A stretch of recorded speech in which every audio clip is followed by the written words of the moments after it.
Assalamualaikum warahmatullahi wabarakatuh. Alhamdulillah wa syukurillah la ni'matillah la haula wa la quwata illa billah. Allahumma sholli ala sayyidina Muhammad wa ala ali sayyidina Muhammad. Kabar baik semuanya sahabatku. Pada kesempatan kali ini saya ingin mengabarkan anti klimak dari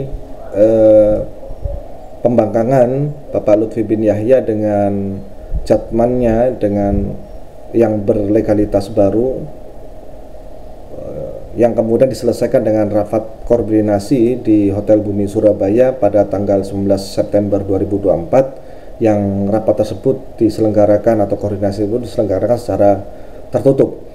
Dalam hal ini untuk menyikapi banyak hal sebagaimana banyak disampaikan oleh para sahabat-sahabat broadcaster ya. Di antaranya adalah satu, masalah legalitas, yang kedua masa periode yang sudah sangat berulang, dan terakhir terdeteksi itu 2003, itu sudah sangat lama sekali.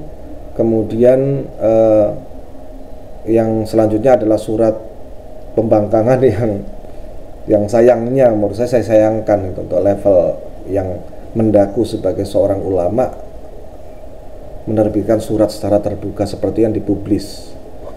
Dan surat itu pun belakangan diketahui bermasalah terkait dengan koordinasi dengan Rois, dan kemudian dalam suatu tayangan juga Rois kemudian juga blunder ya. Ini memberikan gambaran banyak hal kepada para netizen yang semakin cerdas hari ini, yang semakin kritis untuk perkembangan penguatan NU di masa depan. Saya sangat berharap PBNU tidak alergi untuk disorot, meskipun sebetulnya banyak sekali hal-hal yang memang harus dilakukan, begitu kan. Sebagaimana pernah disampaikan, suatu organisasi yang besar tentu tidak, masalah-masalah yang ada di dalamnya adalah tidak kecil, begitu ya. Organisasi yang besar, permasalahan yang ada di dalamnya pasti besar, dan ini tentu sangat menuntut, sangat membutuhkan perhatian dari para Nahdliyin di seluruh penjuru dunia untuk berkontribusi sekecil apapun ya, walaupun dalam komentar-komentar yang konstruktif. Saya harap ini bisa nanti menginspirasi para broadcaster yang ada untuk menyampaikan aspirasi yang ada. Dan dari rapat ini sebagaimana surat kemarin, dan bisa dimaklumi karena sifatnya tertutup dan PBNU hanya berstatus hearing saja di situ ya, menyerap pendapat. Kalau nanti yang akan dirapatkan di level yang lebih tinggi di PBNU.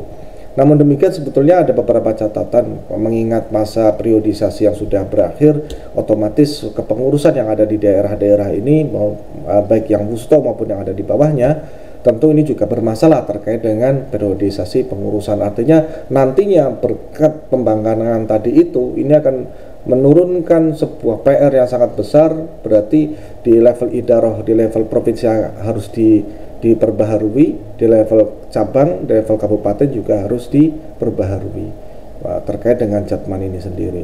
Jadi sekali lagi, organisasi ini mungkin bukan bagian dari ajaran agama ya, tetapi suatu al-haqqu bila nizomin yang libuhul batil binizomin. Jadi kalau walaupun manajemen ini atau administrasi organisasi bukan dari ajaran agama, tetapi kalau ini tidak dilakukan pengaturan nizam, tidak dilakukan pengorganisasian yang sebaik seharusnya, ini bisa menjadi permasalahan yang langsung bersentuhan dengan pembahasan agama itu sendiri atau perjuangan agama itu sendiri. Maka saya sangat berharap kepada para pegiat sekalian, pegiat NU, para pengurus, perhatikanlah dengan benar, berorganisasilah dengan benar, tatanya dengan benar, tentukan tujuan, jangan buang waktu peradaban ini dengan sia-sia di masa pengurusanmu gitu loh. Banyak sekali terjadi gitu, berebut untuk kursi, ketika sudah jadi tidak tahu harus berbuat apa, demi kursi tidak terkader dengan baik, tidak berkhidmah dengan baik, kemudian ini membuang-buang waktu begitu loh, membuang-buang waktu peradaban yang harusnya bisa maju, banyak bisa dikelola di grassroots, di akar rumput warga NU, akhirnya waktunya terbuang sia-sia karena kepengurusan yang tidak beres. Tentu apabila dilakukan audit begitu ya, apabila dilakukan penelitian lebih dalam, banyak ditemukan begitu ya, hal yang seperti ini, banyak dikarteker karena ketidakmampuan untuk mengelola organisasi, karena kepentingan pribadi sang pengurusnya dan lain sebagainya. Ini saya kira PBNU perlu mengkonsep sebuah model pengkaderan yang saya kira selama ini masih di tataran ideologis, nantinya bisa bersifat lebih ke organisatoris, artinya sehingga pergerakan ini bisa rampak begitu ya.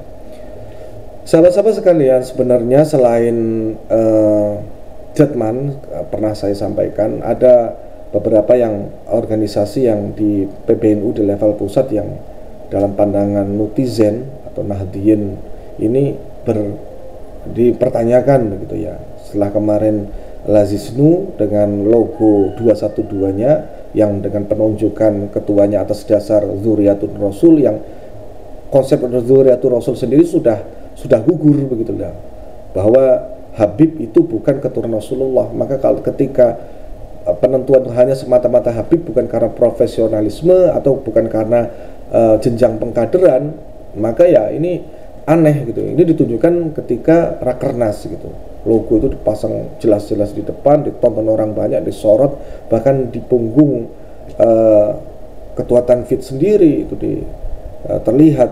Dan ketika Rakernas saja konsep semiotik ya, pengkodean yang dilakukan aja sudah 212, ini tentu akan menjadi sorotan serius nanti oleh netizen. Jangan-jangan nanti dana dari Lazisnu, saya sendiri muzaki aktif ya, itu kemudian diarahkan, digulirkan untuk beasiswa ke Tarim misalnya, beasiswa pendanaan ke pusat-pusat yang seperti itu, atau diarahkan ke seperti itu, ke biaya pendidikan ke arah seperti itu, atau difasilitasi ba'alwisasi itu. Ini tentu bunuh diri namanya ya. Tolong ini sama-sama kita perhatikan yang satu ini, dengan tetap saya harap ya jangan memutuskan semangat, mematahkan semangat para muzaki Nahdliyin sekalian untuk tetap berkontribusi, tetapi sekali lagi ini tetap harus disorot gitu ya. Kalau menurut saya dievaluasi lah, belum apa-apa sudah menciptakan kontroversi. Saya kira ini ke belakangnya nanti ya, ke depannya begitu ya, ini besar sekali berpotensi menimbulkan permasalahan. Yang ketiga, permasalahan di level pusat sampai ke daerah adalah Jamiatul Qura wal Hufat ini atau JKHNU. Ini organisasi penghafal Quran, pembaca dan penghafal Quran yang periodenya sudah habis dan pernah direncanakan untuk dilakukan muktamar ya, tetapi pada 26 dan 27 Juni kalau tidak salah ya, 2024 di Jombang. Namun kemudian kegiatan yang seharusnya menjadi kongres ini kemudian dirubah karena satu dan lain hal oleh panitia menjadi sebatas multaqo atau sekedar pertemuan. Namun demikian di tubuh JKHNU ini juga patut diperhatikan oleh semua pihak. Sekali lagi, NU ini bukan hanya milik pengurus tapi milik semua Nahdliyin, untuk kita sama-sama kawal jangan sampai ada satu pun organisasi yang tercacar atau kedodoran begitu ya. Ini juga belum dilakukan muktamar karena periodenya sudah habis, dan kemarin semestinya harusnya sudah dilakukan pada bulan Juni 26-27 Juni 2024 kemarin, kemudian berubah menjadi sebatas multaqo. Nah, dari hal ini saya harap dari teman-teman sekalian bisa memberikan kontribusinya, memberikan sarannya terhadap tiga organisasi tadi. Jatman sekali lagi masih membutuhkan, saya resum, Jatman baru sebatas hearing, masih membutuhkan rapat di level PBNU yang nanti dari hasil temuan di Surabaya kemarin. Kemudian Lazisnu dengan siotikanya pada Rakernas dengan Habib sebagai ketuanya, yang ini tentu ya yang secara track record profesionalismenya juga diragukan begitu ya, diragukan karena sebelumnya memang beliaunya ini setahu saya suriah di daerah Jakarta sana, tidak terkait dengan Lazisnu teknis. Dan yang ketiga adalah masalah JKHNU. Ini juga perlu kita perhatikan bersama-sama, kita kawal bersama-sama, dan jika memang belum ada di daerah-daerah para sahabat sekalian ya diinisiasi gitu. Sayang, karena Quran ini adalah ruh dari perjuangan NU, ruh dari semua pesantren adalah pemberantasan buta huruf Al-Quran. Bukan hanya sebatas itu, tetapi juga untuk menghidupkan living Quran di tengah-tengah kehidupan kita. Saya kira itu untuk informasi yang bisa saya sampaikan sejauh ini.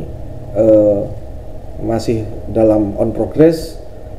Kita nantikan perjuangan NU di sisi lainnya sambil terus mengamati kelucuan kelucuan para Balawi yang terakhir ini, yang lagi viral adalah tentang Rizik Syihab ya di acara Maulid, tetapi saya tidak tertarik untuk membahas itu karena sudah dibahas oleh yang lainnya.